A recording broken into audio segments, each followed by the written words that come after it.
Welcome to Dead Souls Social Club.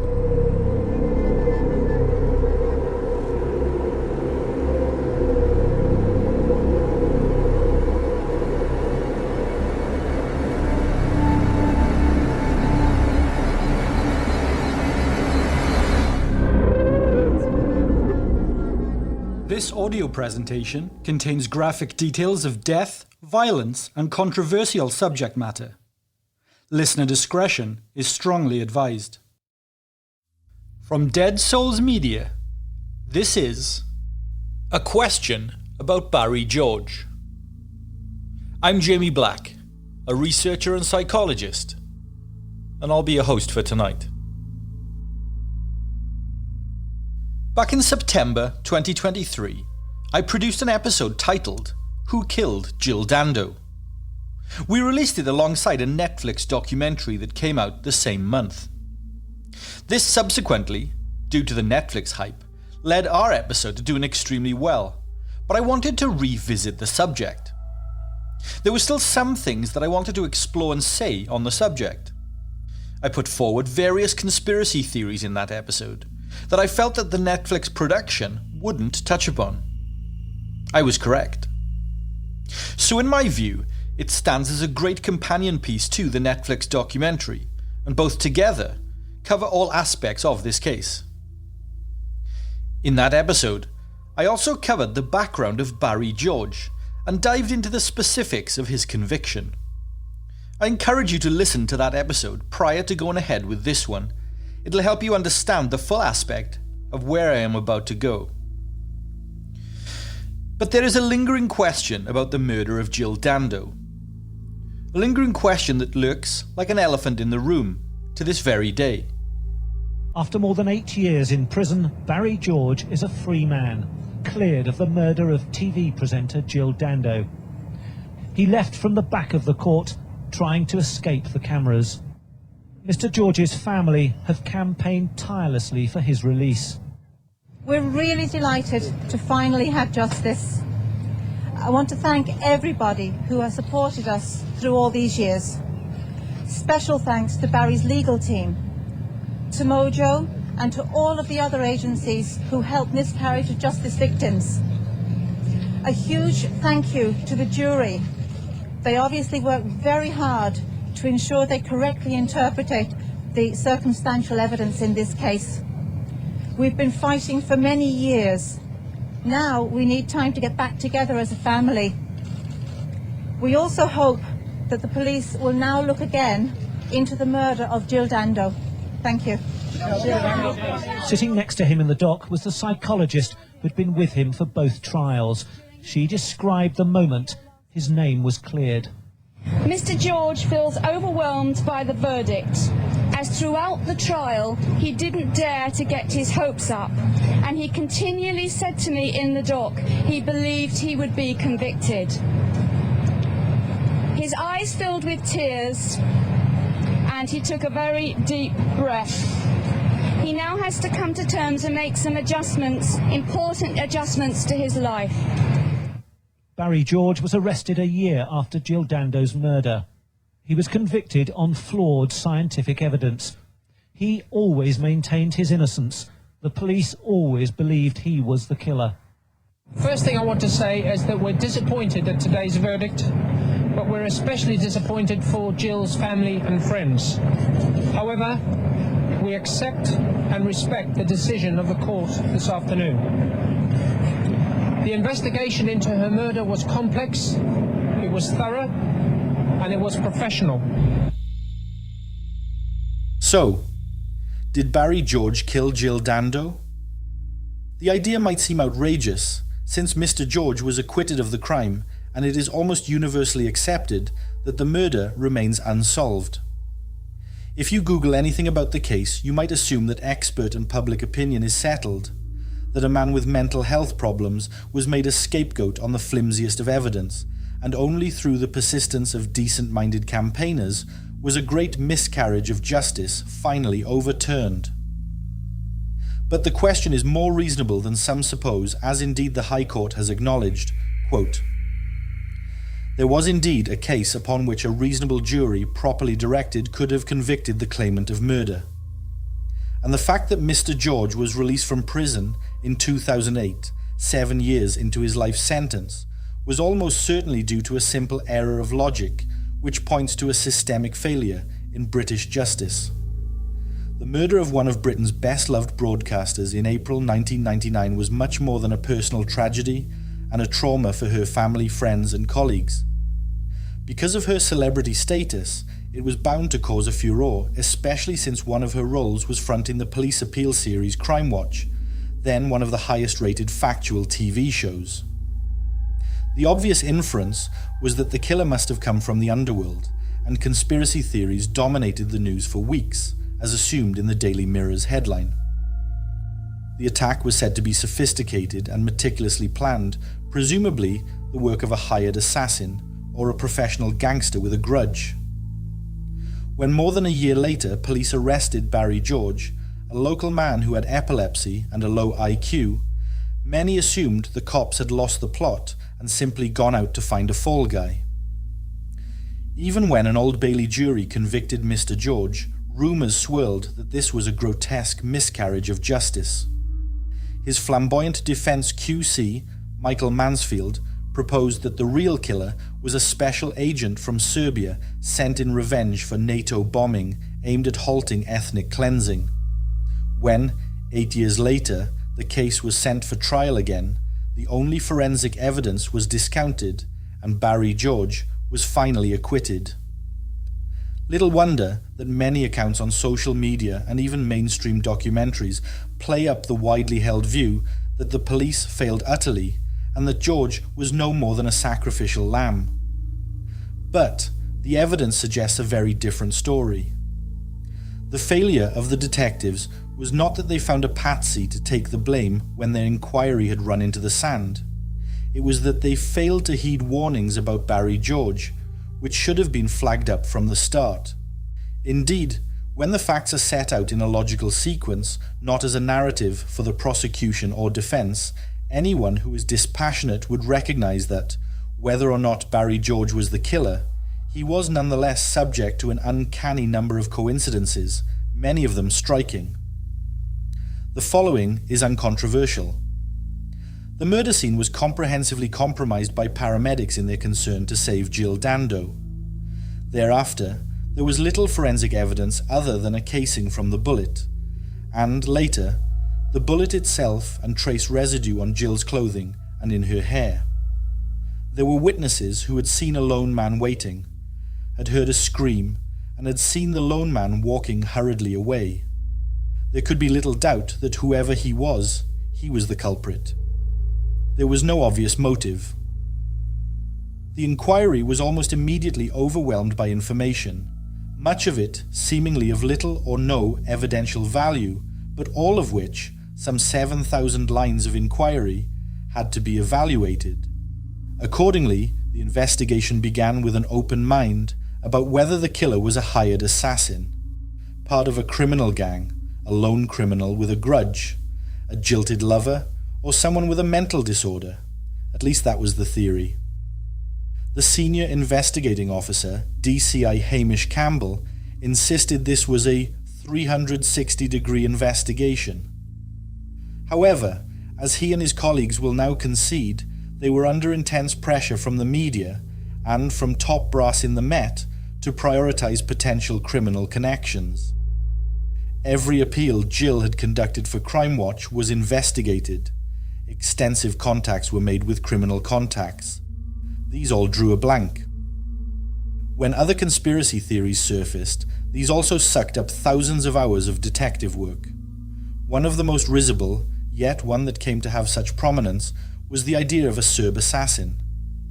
The story might not seem improbable the way it has so often been told, that a NATO missile attack on a Serb TV station, causing 16 fatalities, led to reprisals.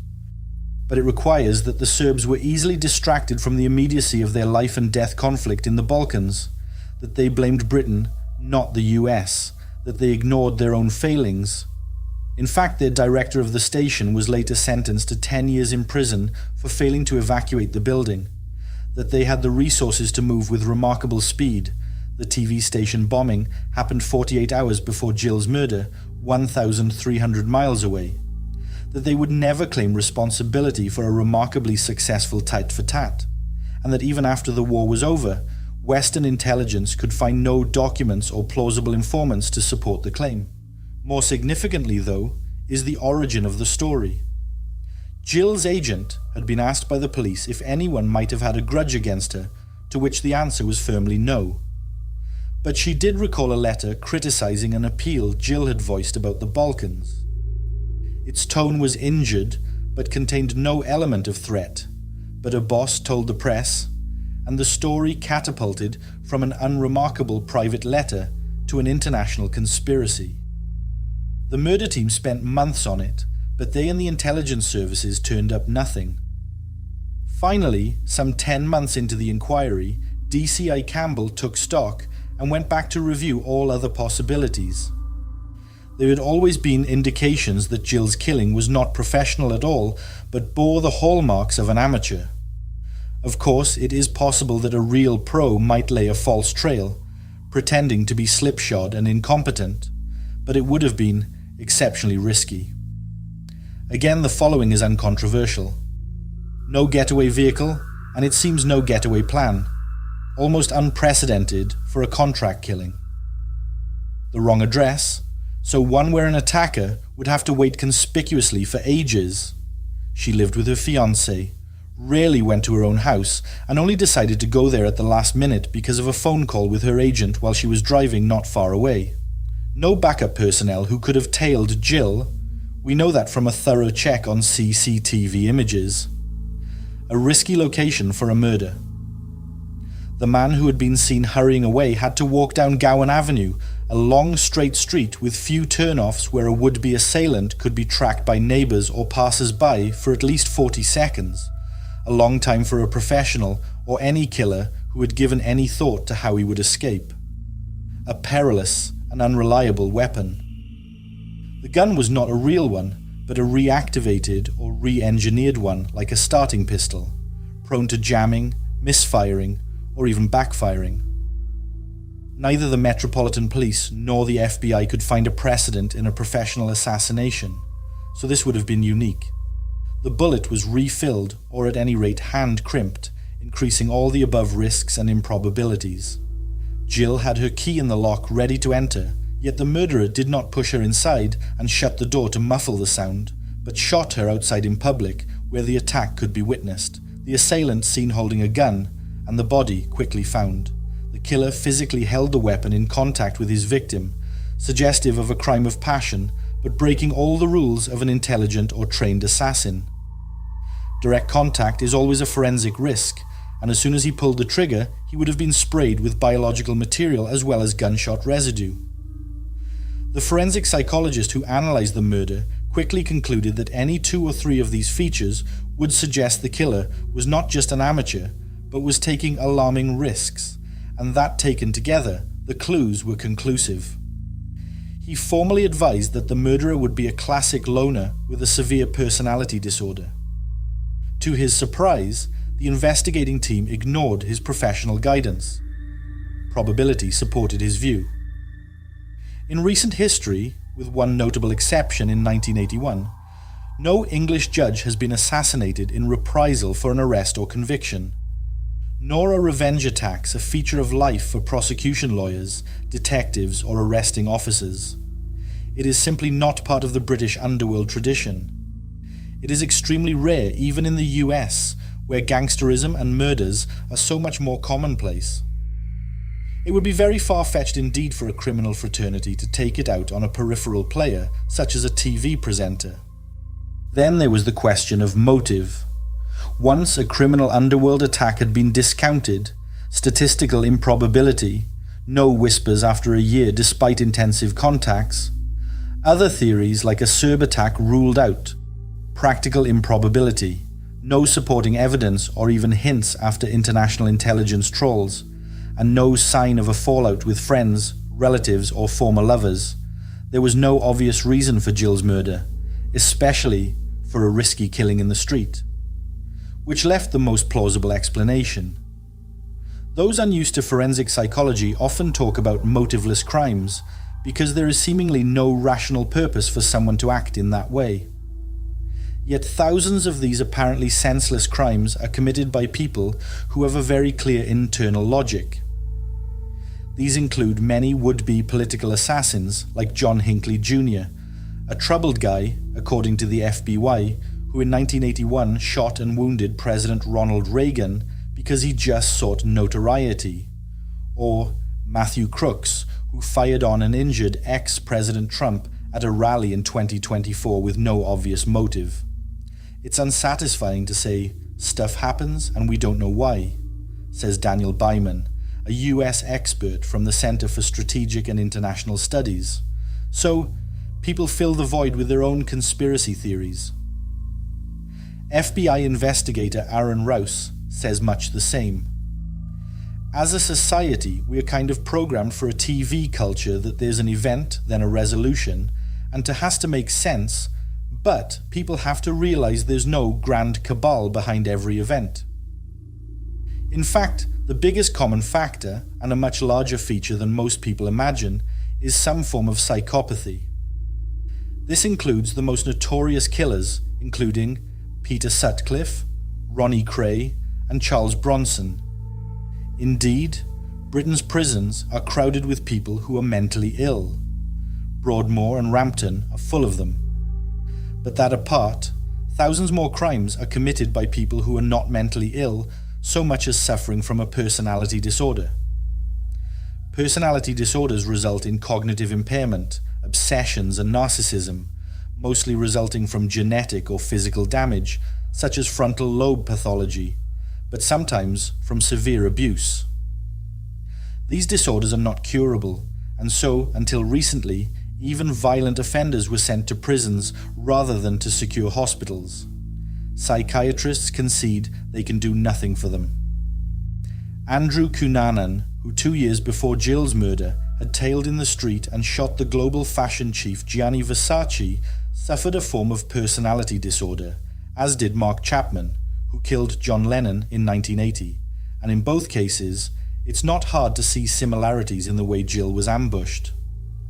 Interestingly, Chapman modelled his life on a hero of his, in his case Holden Caulfield, a figure from The Catcher in the Rye, rather as Barry George had modelled himself on famous people, most recently a figure from the rock band Queen, which is why he had adopted the name Bull Sara. What are the chances of Jill being known to such a personality disordered person? The answer is almost 100%.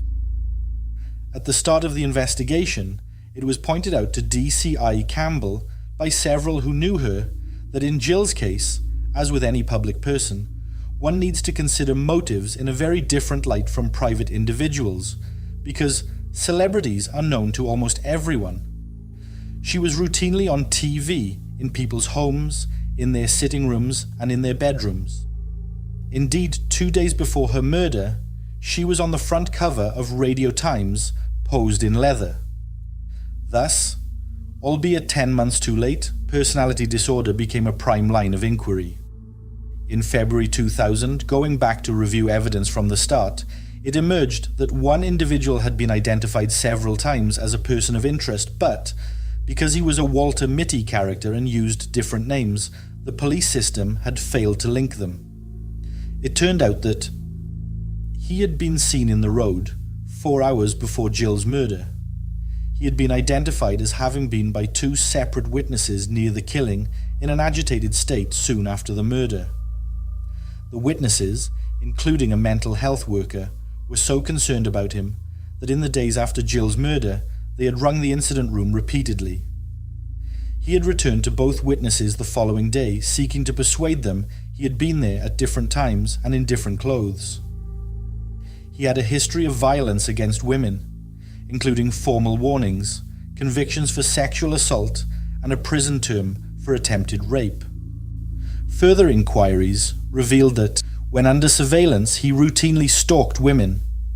He had once been found in the grounds of Kensington Palace with a balaclava, a knife, and a rope, but was never charged because he was thought to have mental problems. There are also these points. Itsuko Toide, briefly his wife in a marriage of convenience, was so frightened of him that she reported his violence to the police and fled back to Japan. She later told investigators she had no doubt he was Jill's killer. Despite denying he had an interest in Jill Dando or the BBC, undeveloped film recovered from his apartment showed he took photos of women from his TV, kept copies of the BBC's in-house magazine, and had written the name of a female Crime Watch researcher on a post-it note. Although he denied he had ever owned or held a gun, a reel of undeveloped film was processed and revealed him posing with a pistol. The pistol he was holding was of the same type that killed Jill. And so it went on. Some argue that, never mind the layer upon layer of coincidences, Barry George simply could not have carried out a murder because he was too slow-witted. Tests showed he had an IQ of 75. That means low average intellectual capability, or to put it another way, roughly 1 to 12 of the population has his IQ or lower. It is no more unusual than an IQ of 125. Moreover, his record showed he was perfectly capable of functioning and planning. He had once posed as a police officer, having acquired a genuine warrant card. He was convicted of the offence. He persuaded a newspaper that he was the British karate champion until another paper exposed the fraud. He had posed as a businessman, having created a fictional company called Xanadu Constructional and Mechanical Engineers. He pretended to be a stuntman and was filmed at a stadium performing a daring motorbike stunt, injuring himself in the process. Then there was the matter of habitually stalking women, sometimes into their front gardens and up to their front doors, a feature of his behaviour which was highly distinctive. And if he could plan an attack in the grounds of Kensington Palace when the Princess of Wales lived there, why not on Jill Dando in an ordinary suburban street? Others of George's supporters say his protestation of innocence has been so consistent and sustained that he simply has to be believed. In fact, his testimony was riddled with inconsistencies and lies, including that he'd never heard of Jill Dando. But in any case, there is good reason to discount his apparent sincerity. People with Mr. George's personality disorders, in his case bolstered by Asperger's, can live out their fantasies and are so persuasive that they can often win over others. They lie consistently and convincingly. In fact, Barry George had been hoodwinking people for decades, frequently adopting the names of rock musicians and carrying through with his conceits for months on end. One of George's critics, Stephanie Hall, has been through this before. She cites the classic case of Simon Hall, convicted of a murder in 2001, but who so plausibly maintained his innocence that many people, including innocence activists and human rights lawyers, campaigned for years to have him freed. Stephanie shared Simon's surname because she'd known him at work, became one of his keenest supporters, and actually married him in prison. 5 years later, he confessed to her, revealing details including his motive for the crime, and soon after committed suicide. Stephanie has subsequently researched many similar cases and has been vociferous about the similarities between Simon Hall and Barry George. She was not the only such campaigner to feel betrayed.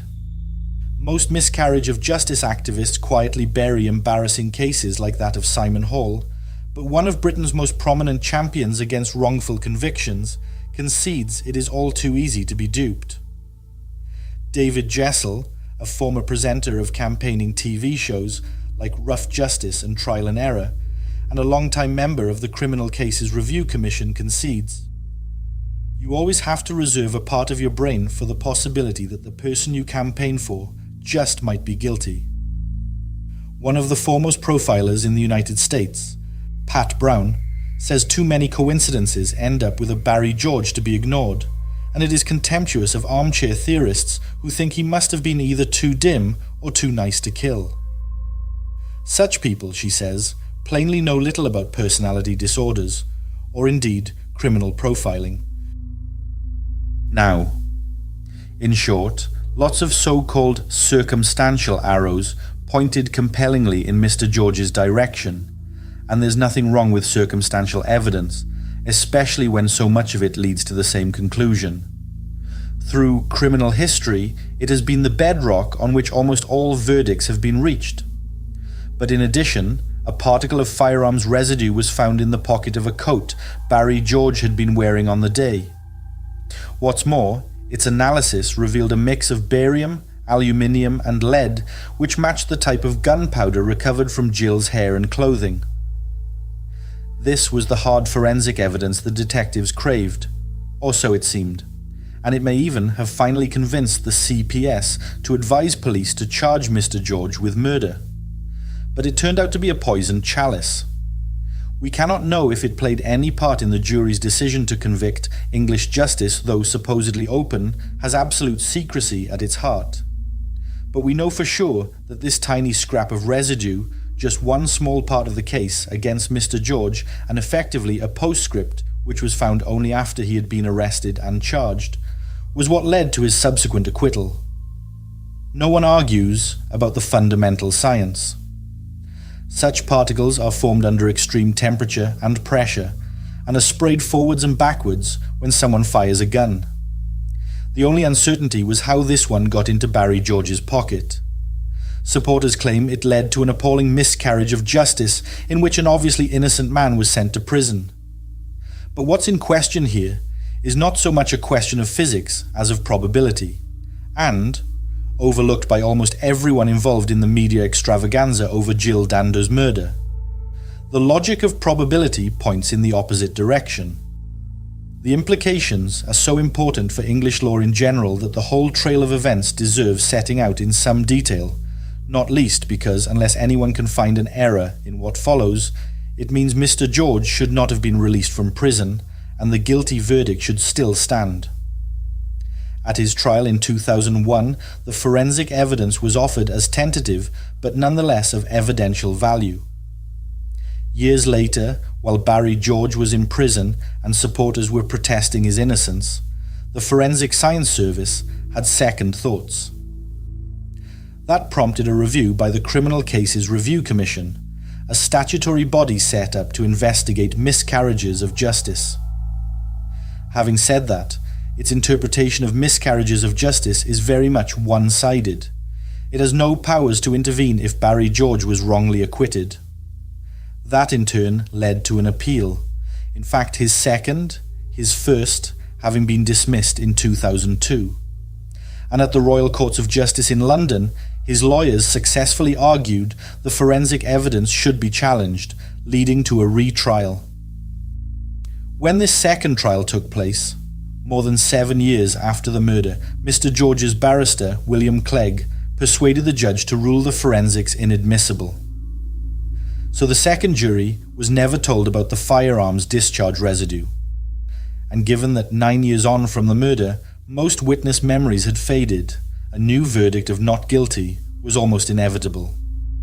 Most people have such faith in British justice that they assume the courts must have got this right. Those who always insisted Barry George was innocent felt vindicated. Most of the media, which had previously catalogued his misogyny and violence, turned on a sixpence to deplore the miscarriage of justice that had led to an innocent man's imprisonment. And 2 newspapers, which persisted in making allegations against him, were successfully pursued for libel. The internet was abuzz with stories of his wrongful conviction. Dozens of books and articles have been published to this effect, and supposedly definitive documentaries have left viewers in little doubt that the real killer has never been caught. But was the appeal court right? Was it fair that the forensic evidence was ruled inadmissible and that the second jury was kept in the dark? If not, Barry George should not have been released. Indeed, statisticians who later reviewed the transcripts think the evidence should not have been discounted, and that on the contrary it provides weak but probative support for Barry George's guilt. This is not mere conjecture, and nor are its implications trifling.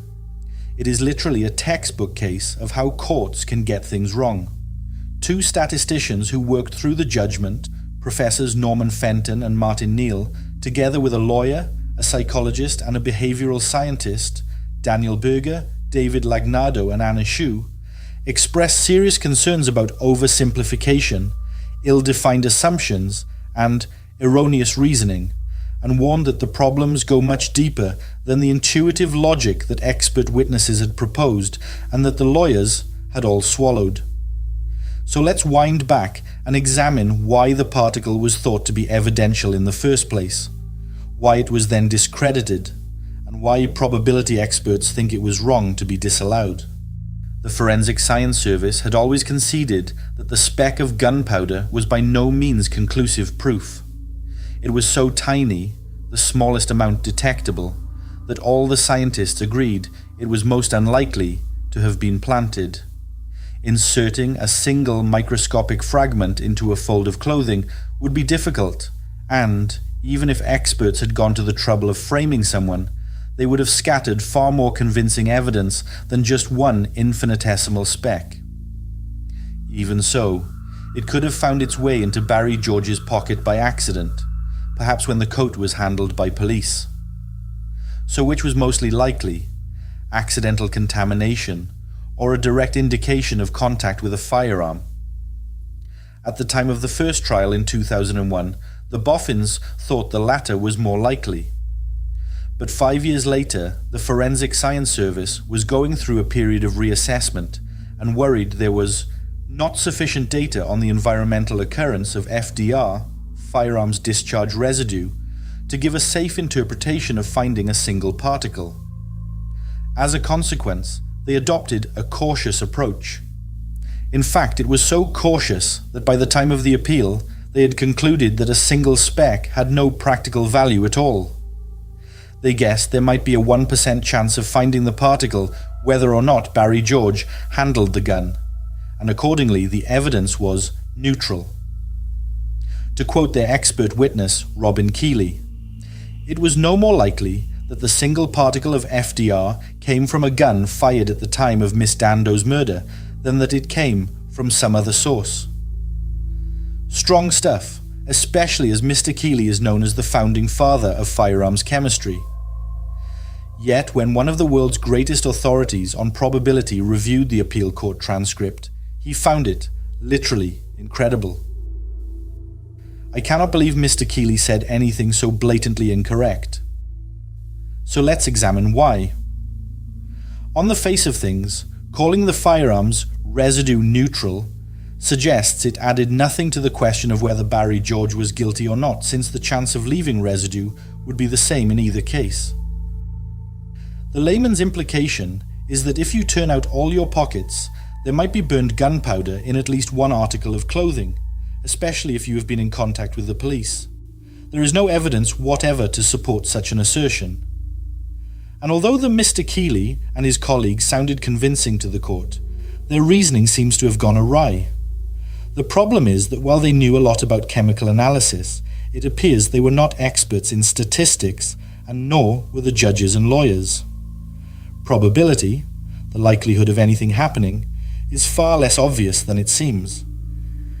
Indeed, the whole gaming industry might be in trouble if we all understood the counterintuitive implications of probability. Indeed, courts should have learned this from the injustice done to Sally Clark in 1999. She had been sentenced to life for murdering her two sons who died in infancy a year apart. An eminent pediatrician testified that the chance of two babies from the same family suffering sudden infant cot syndrome was 1 in 73 million. But his calculation was based on a false assumption. As the Royal Statistical Society pointed out, there was no reason to suppose the two cot deaths were independent events. There might have been a genetic weakness or some other overlapping cause. In the Barry George appeal, the firearms experts made a similar mistake.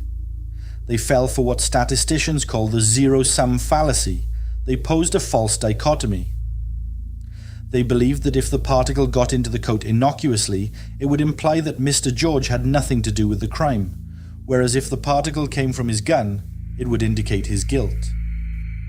Since they estimated there was a 1 in 100 chance a fragment would be left if he had fired the gun, and a 1 in 100 chance if he hadn't fired the gun, those probabilities were equal. In fact, of course, those possibilities are not mutually exclusive. True, the Fleck could have got there by accident if he was innocent. Alternatively, if he were guilty, it could have come from his own gun. But there was at least one more possibility. If chance contamination can happen to an innocent man, it can happen to a guilty one too.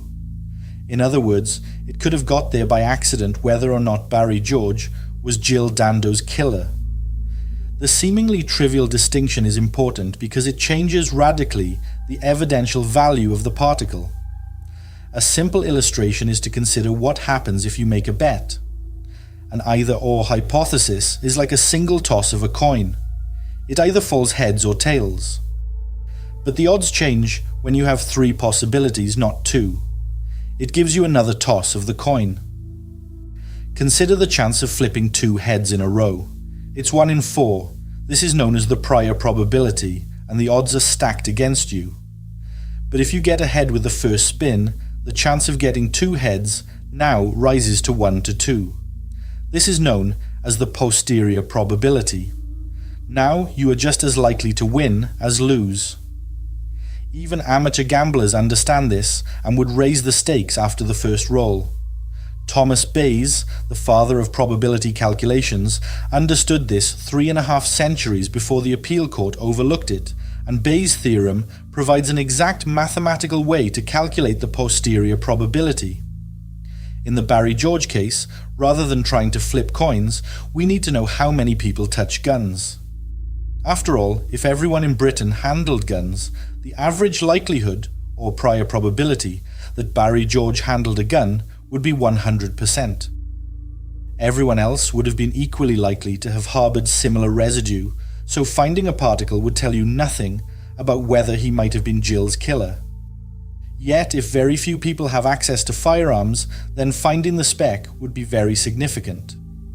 Consider checking 100 pockets and finding the only telltale speck in Barry George's one. Similarly, if most people have a particle of burned gunpowder in their pocket, the chance of recovering one from Mr. George's pocket was overwhelming.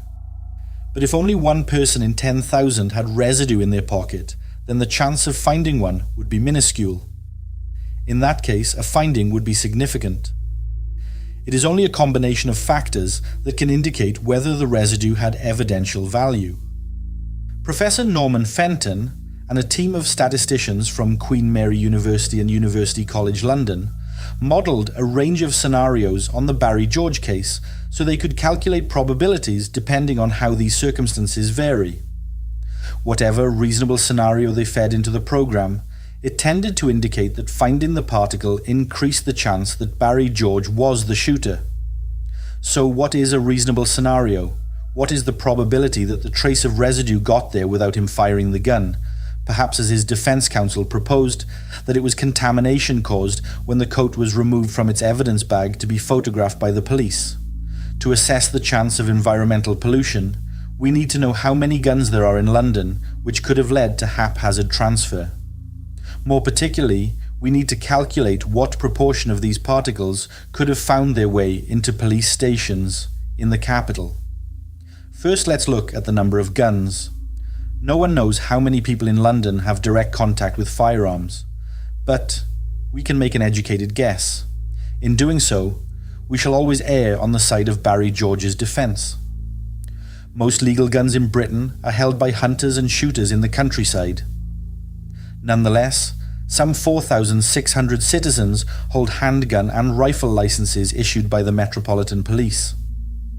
Shotguns are counted separately and leave chemically different residues, but they too could issue particles like that found on Mr. George. There are roughly 26,000 licenses for these. That means altogether some 40,000 Londoners have access to licensed weapons which could deposit Barry George-type traces. Then there are the police themselves, around 2,500 armed officers in London, along with staff who might handle the guns. And obviously, the great majority of the UK's armed service personnel will come into contact with live weapons, with up to 5,000 of them deployed in London for big ceremonial occasions. The big unknown is illegal guns, including those brought in by visitors. Estimates vary wildly, although one diligent researcher has amassed enough indirect evidence to suggest there are vastly more unlawful guns in circulation than one might suppose from the 400 or so seizures each year recorded by the Metropolitan Police. On the other hand, he dismisses the idea of vast caches of illegal firearms as wild projections built from flimsy starting points. He also reminds us that many illicit guns are souvenir military weapons which have been unserviceable for years. Let us exclude them, since unused guns they won't be spreading discharge residue, and make a conservative guess that at very most there are around 60,000 illegal guns in circulation in the capital at any one time, each capable of leaving a gunpowder trace. I stress 60,000 is probably an overestimate. One illicit and operable gun for every 100 adult Londoners at the time of the murder. But an overestimate favours Mr. George's defence. Bear in mind that the more people have guns, the more likely it is that a random person on whom a particle is found will be a gun owner, so the less probative the particle found in Barry George's coat. On this tally, at the time of Jill's murder, there might conceivably have been as many as 110,000 people in London with access to the types of gun which dispel the sort of debris found on Mr. George's coat. That's one adult in every 55. Next, we need to know what proportion of residue particles find their way onto people's clothing, and how the proportion varies, if at all, between shooters and non-shooters. Again, we have no precise data, and findings appear to vary between forensic science labs. Even so, we can make a reasonable supposition. A survey involving swab tests from 1,300 people and tested across 32 European laboratories found that the mean probability of finding at least one particle was 0.4% for the general population, a figure in line with previous studies, but it was 42.3% for subjects who had been in possession of a firearm. In other words, residue was 100 times more likely to be found on a shooter than on a non-shooter. These were tests on people's hands, not clothing, but it is not unreasonable to suppose the general finding may hold true for both. Of course, we must allow for the original defence case, the possibility of contamination during seizure of the coat or at police stations. There are two circumstances in which that would be likely. The first is if incriminating evidence was planted by corrupt officers, although, as we have seen, that was dismissed by scientists as both improbable and impractical with a single microscopic particle. The second is if the coat was handled by an officer who had just fired a gun, where the possibility of transfer is high, but the coat was collected and preserved by scene of crime officers wearing protective suits and gloves, and although it was taken out of its sterile bag to be photographed, it is unlikely the photographer had recently handled or discharged a weapon. So, what about the risk if there was no corruption and no immediately preceding gunfire, either from an arresting officer or one of the exhibits team? No experiments have been conducted in the UK to test for the unintended transfer of single particles to clothes seized by police. But a good place to look for scattered firearms discharge residue is in the United States, where there are more guns than people, where 1 in 5 adults carries a gun routinely, and where 1,000 suspects a year are shot dead by the police. Even so, contrary to popular assumption, only a quarter of police officers will ever get to fire their guns while out on duty through their entire careers. Several experiments have shown that the potential exists for the transfer from police or police property, but scientists concluded that in practice it is not an overwhelming or major concern. For example, in Pittsburgh, with a homicide rate by firearms more than 40 times higher than that of London, researchers conducted a detailed examination of tables and chairs from interview rooms and from cells at 4 police stations, and were surprised at how little transfer actually took place, concluding, "The risk does appear to be minor, at least in this police district." Similar results emerge from other countries where murder rates are lower, but where police are routinely armed, such as Australia, or from Switzerland where scientists checked seats on police vehicles for the transfer potential of firearms particles. Moreover, where particles have been discovered, they were on open surfaces. They had not found their way inside a pocket.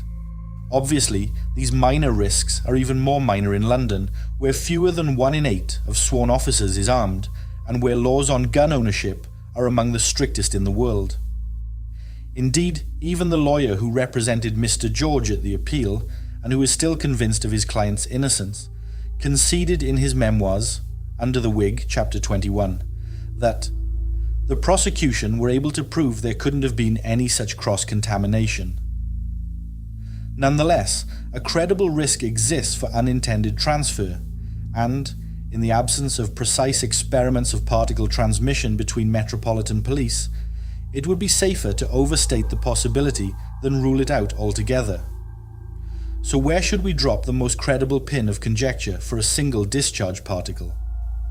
We could start with caution, assuming that 1 in every 100 items of evidence seized by police bears undiscovered traces of firearms residue, and that 1 in every 10 of these results in cross-contamination.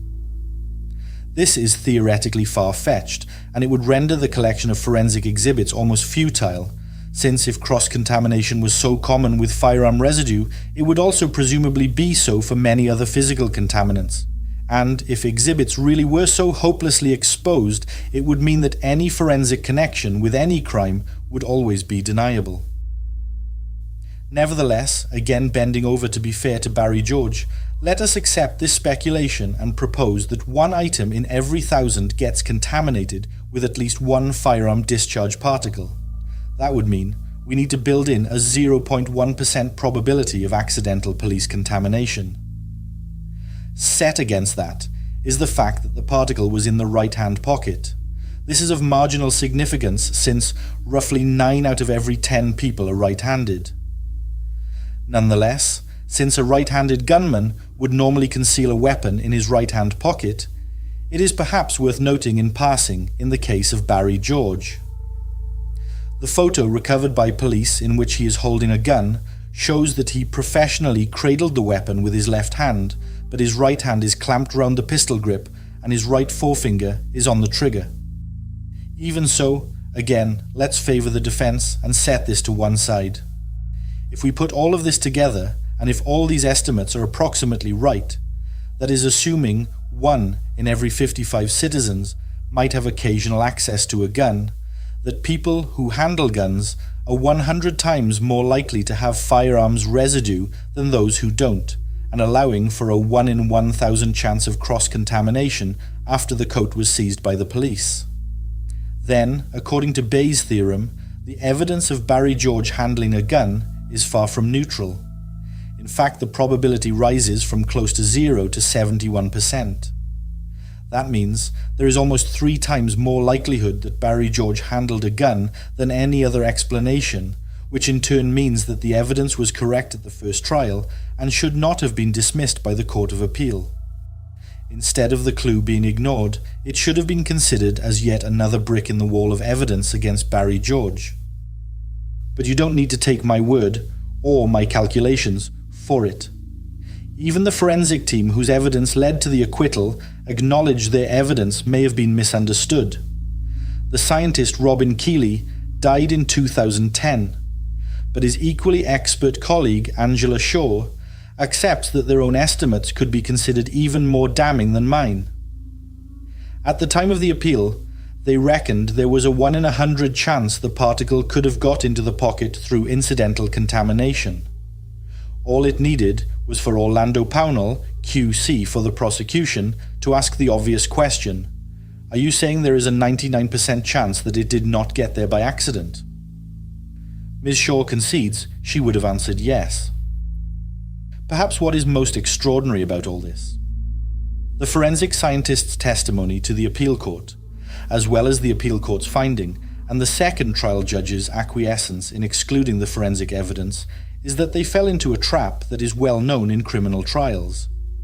Court rules say explicitly it is vital to ensure that an expert does not give evidence in relation to matters outside of their expertise. Yet, as no less authority than a Supreme Court judge has warned, when it comes to statistical probability, the rules are frequently ignored.